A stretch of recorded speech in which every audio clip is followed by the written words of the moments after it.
Hello, hello. Hello, hello, hello. Who are we with?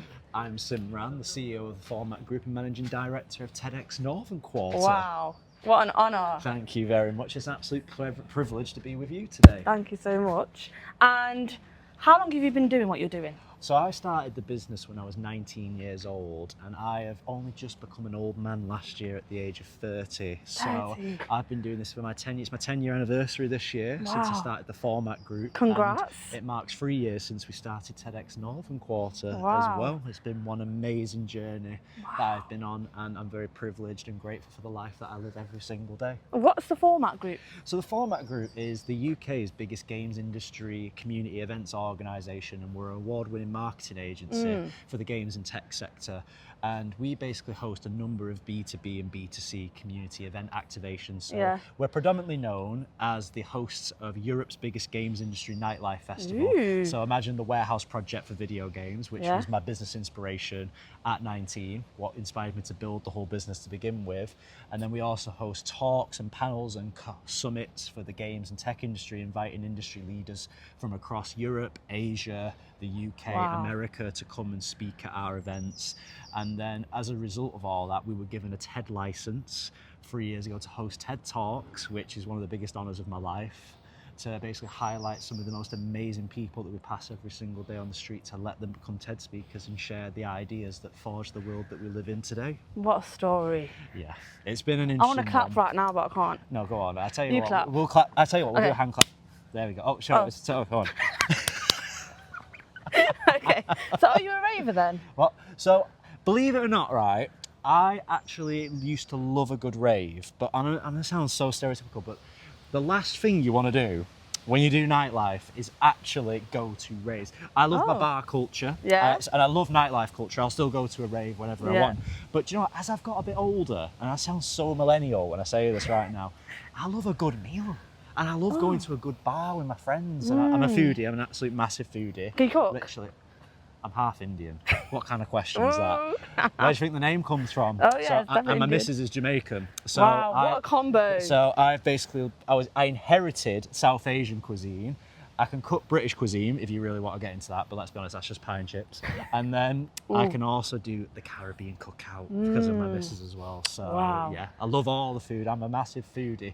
That is basically, if I didn't have my business, my sole defining personality trait would be that I am a foodie. So I love that. Anyone who follows me on Instagram has seen all the food that I eat, because that is probably my, forget all the awards I've won, forget all of the achievements. I'm just proud of I'm proud of all the meals I've gotten to eat, and because of what I've done. So, Simran. Yes. What would you say your biggest challenge has been in life? In what it's been, or what I face? Or what you face? What do you think you face? So I really struggle accepting that I've already accomplished more than I ever thought I would. So when I was born with neurodiversity as a child, and I was diagnosed quite early on, which is uncommon for the 1990s. And they told my mother that I was basically going to end up in care home by the time I was 10. They said that he won't be able to feed himself, he won't be able to look after himself. And my mum basically did not take no for an answer, because one thing I'll tell you about council estate mums, they are built of very resilient stuff. Honestly, I relate. She basically went above and beyond and got me teaching outside of the education, because she realised the education system in the UK is, to put it in blunt words, a little bit, and you can bleep this out, shit, to put it lightly. And basically she fought tooth and nail for what I have, and part of what I've always developed is a need to prove everyone wrong. So my business was actually born Format Group because at 19 someone in my industry who was very prominent in Manchester turned around to me and said that you'll never accomplish anything in life, and you should just go work in Tesco, because this is the most that you'll ever achieve. And something in that time burnt inside me just to prove someone wrong. And along the way, what started off as a mission to prove someone wrong has basically transformed into me having to grow as a person. You know, bringing people into the business, learning how to manage a team, managing so many events, working with some of the biggest brands in the world, Sony, Ubisoft, Electronic Arts, Red Bull. The list is endless of the brands I've learned with, and the rooms I've been in, and the award ceremonies I've been to is beyond that. But part of me has never stopped being that young man that always wants to achieve more, that always wants to do it. And the life I live, I'm very blessed that, you know, I've had a lot of challenges. I've been homeless as a result of my business. Yeah. And, you know, sorry. My Oh, phone. we got a quick call. Sorry. Just got a quick call, but it's okay. We'll come back in 1 second. Sorry about that. Shall I keep it on or shall I take it off? Turn it off, sorry. Okay. Right, you had your call now. Yeah, so that's actually another big challenge I face in life is switching off, Wow. which you can see is that everyone's always trying to get hold of me. Yes. So, but for me, I've achieved so much in my life and I'm so grateful for what I have, but a lot of that has come from personal hardship. As I mentioned, being homeless, I've had to combat having a bad business partner in the past that nearly, frankly, just ruined my life. And just having to go through the hardships of the first ever business that I'd set up not working out for me, overcoming prejudice in my industry, being a young entrepreneur that wanted to change the status quo. And it doesn't matter how much I've achieved, and being able to get the life I always dreamed of, a wonderful fiance, a lovely home together, our beautiful dogs, is that I always feel the need to achieve more. It doesn't matter how many awards sit on that award shelf, is that I feel it, and it's a challenge that I'm having to tell myself all the time. It's okay. You don't have to prove yourself to anyone anymore, which takes a lot of training when you've been in hustler grind, going against the system for so long. And you know, I've sat across from Steve at Bartlett and Richard Branson at the Great British Entrepreneur Awards. I've sat at dining tables with some of the biggest 6- and 7-figure entrepreneurs. And to this day, I still feel like I have something to prove, which that's a challenge I feel that drives me all the time. Why I'm always grinding and always hustling, because I feel like if I stop for a moment, I'm forever missing out. And as an entrepreneur and business owner, you have to learn to look after yourself and take a break. So that is very deep conversation. Yeah. And thanks for sharing that. I relate. Yeah, honestly. And I bet so many people relate, because it's just the world we live in. This whole hustle culture is massive. It is massive, and I won't shy away from it. You know, hard work is required when you build anything. There are going to be sleepless nights. There are going to be a lot of times where you don't switch off. I still struggle. My missus has been amazing for helping teaching me how to switch off. She's incredible in just forcing me, frankly, to just stop working. I love that. But she has to do that, and that has been a whole learning curve in itself. But we as entrepreneurs and business owners have to start being honest about what this takes. And over the last few years, I've started talking about my bad experience with burnout that put me in hospital, to the point where I was hospitalised for extreme blood pressure at the age of 27, and I collapsed down my stairs just because the fact that my business overworked me to that point. And I think that unless we look after ourselves, we can never achieve the greatness that we ultimately want. So that's something that I fight a lot, is you know, having to remind myself that it's okay to take a break. You know, people see the holidays that I go on, but what they don't see is the fact that, yes, it looks like I go away a lot, but what you don't see is the guy sat at his desk until 10, 11 p.m. at night working so that he can have that break, because that's where I ultimately switch off.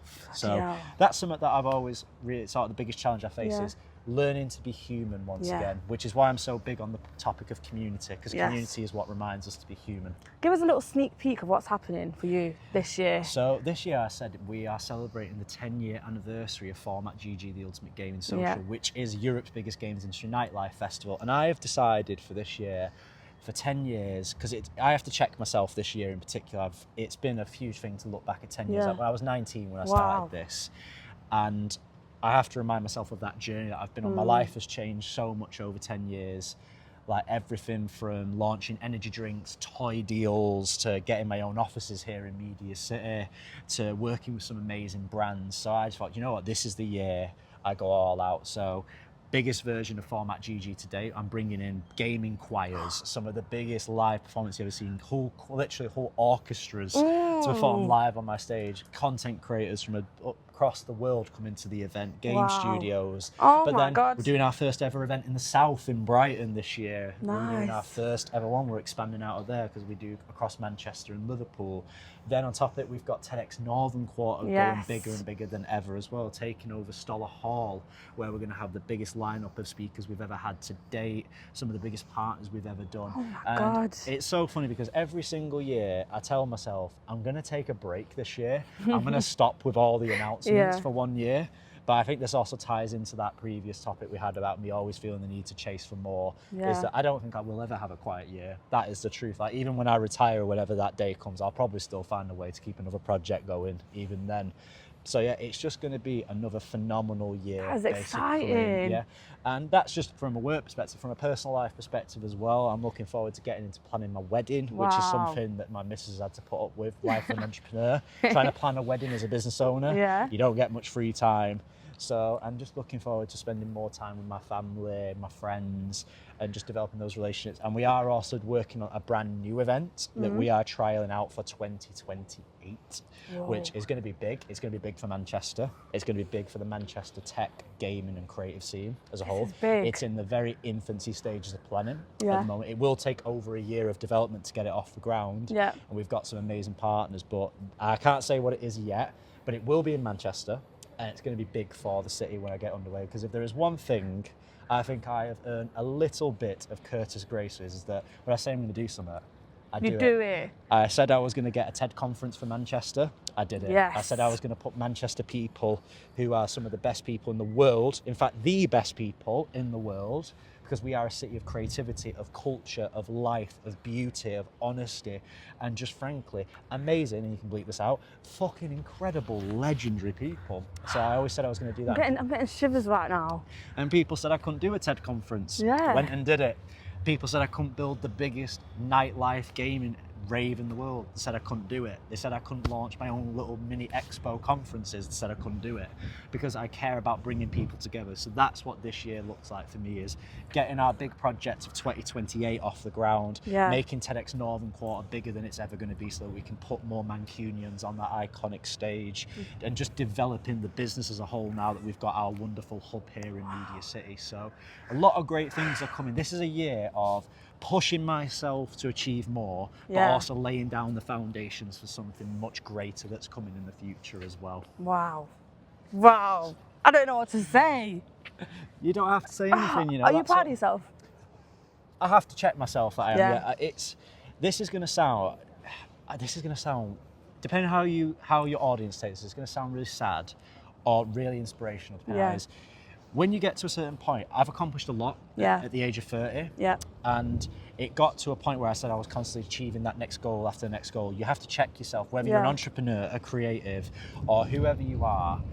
When you start achieving so many goals, they start to lose the magic of it a little bit. So for me, I'm proud of myself, but I also see it as part of my mission about why I'm on earth. So for me, a lot of other people would be really proud when they accomplish just one of the things I've done. For me, I see it as the service I'm trying to provide. I see it as a stepping stone towards the next thing that I want to achieve, which is fundamentally, I want to build the biggest community platform for the UK event scene for the video game, creative and tech sector, and highlight people who are accomplishing amazing things every single day and bring people together. We live in a world that is so divisive and designed to extract you out of everything you do. These things, as you saw earlier in the interview, are designed to extract you out of everyday moments of life.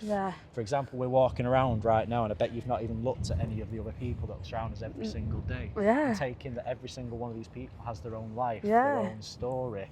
And we're losing that as a society. The downside of becoming more technologically advanced is, yes, we have the convenience, we have all these great innovations, which I'm not going to take away from anyone. Amazing people design these systems, but we need to remember that we are human beings first, and that's what puts me forward, because I grew up without a community, I grew up without friends, I was a very isolated child.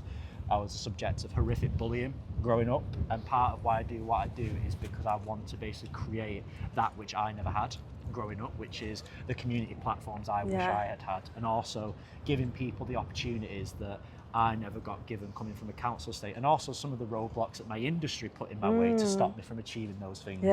If I'd have had even an inch of the support that I give some of the people, whether that's becoming a TED speaker, whether that's being a speaker at an event, exhibiting, or working with brands, or getting certain brands at my events to help people in that ecosystem. It's all a closed ecosystem, how it all works. We all work together, whether you're a brand doing an activation at the event and then someone can see that brand and get inspired and want to work in that industry, and that helps them, or helps people meet one another, or just helps people forge relationships. It's all a closed ecosystem, and I never had access to that growing up, which is why I want to do something, and ultimately just do a little something that makes the world a little bit of a better place. I'm not gonna say I'm gonna cure world hunger. I'm not going to be able to do all these things, but what I can do is I'm damn good at organising events, and I'm very good at building what I like to call community conduits, Yes. which attract people together. Final question. I know there's probably someone at home watching this thinking, wow, I wish I could achieve what you've achieved. What bit of advice, one bit of advice would you give to someone who maybe wants to be where you are? So my journey is very unique, and I think every individual who wants to build something is Yeah. going to take their own unique journey.